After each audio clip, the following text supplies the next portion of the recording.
Hi friends, welcome back to my channel. This is Sreeda 128. ఎలా ఉన్నారు అందరూ?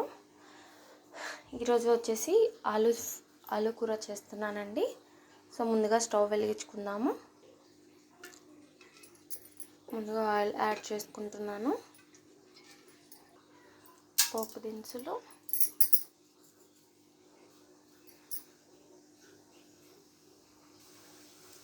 కరివేపాకు, ఆనియన్ బాగా కలుపుకోవాలండి. ఆనియన్ గోల్డెన్ కలర్ వచ్చే వరకు. సో ఆనియన్ గోల్డెన్ కలర్ వచ్చేయండి. ఇప్పుడు మనం టొమాటో యాడ్ చేసుకుందాము.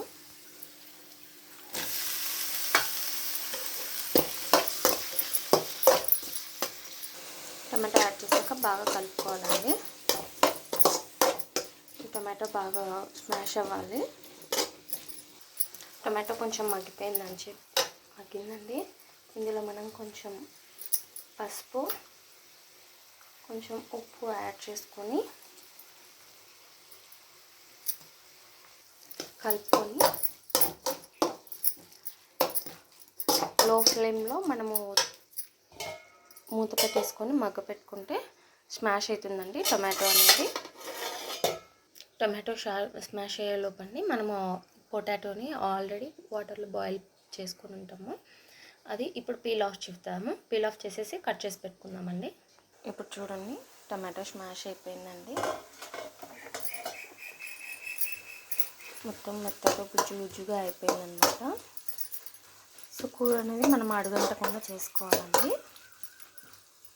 ఇప్పుడు ఇందులో మనం కొంచెం కారం, కొంచెం ధనియాల పొడి వేసుకోవాలండి.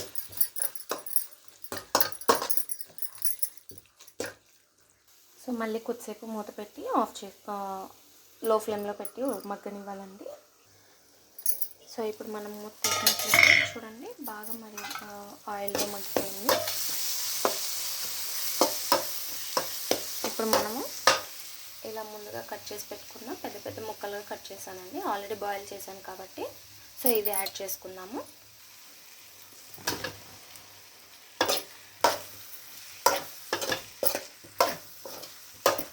స్పైసెస్ అన్నీ ముందే యాడ్ చేసుకున్నాం కాబట్టి ఆలుకి ఇప్పుడు బాగా కలిసిపోతాయండి. కొంచెం సేపు ఇలాగే ఉంచాలండి, లో ఫ్లేమ్లో పెట్టేసి. సో స్పైసెస్ అన్నీ ఆలుకి బాగా అబ్జర్వ్ అయిపోతాయి అన్నమాట. సో ఈ ఆలుగడ్డలోకి నేను పక్కన చపాతీ కూడా చేస్తున్నానండి. సో మనం చపాతీలోకి కానీ, అన్నంలోకి కానీ, పూరీలోకి కానీ తినవచ్చు ఈ ఆలు కర్రీ. ఇప్పుడు మనం ఇందులో ఒక గ్లాస్ వాటర్ యాడ్ చేసుకున్నామండి.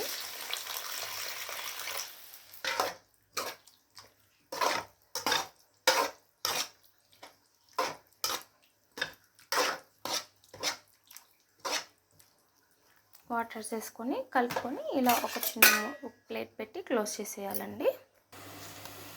సో ఆలు కుర్మా రెడీ అయిపోయిందని మనం వాటర్ యాడ్ చేసినా కానీ గ్రేవీ అనేది వచ్చింది చూడండి, చిక్కగా వచ్చేసింది మనకి. సో ఫైనల్గా కొత్తిమీరతో సర్వ్ చేసుకుంటే చాలండి మనకి. నాకు కొత్తిమీర సర్వ్ చేశాను, ఇంకా మనం స్టవ్ ఆఫ్ చేసుకోవచ్చు. సో ఆలు కుర్మా రెడీ అయిపోయిందండి. ఈ వీడియో మీకు నచ్చినట్టయితే కనుక లైక్ చేయండి, కామెంట్ చేయడం మర్చిపోవద్దు. మీరు కూడా తప్పకుండా ట్రై చేయండి ఇంట్లో. Okay friends, bye.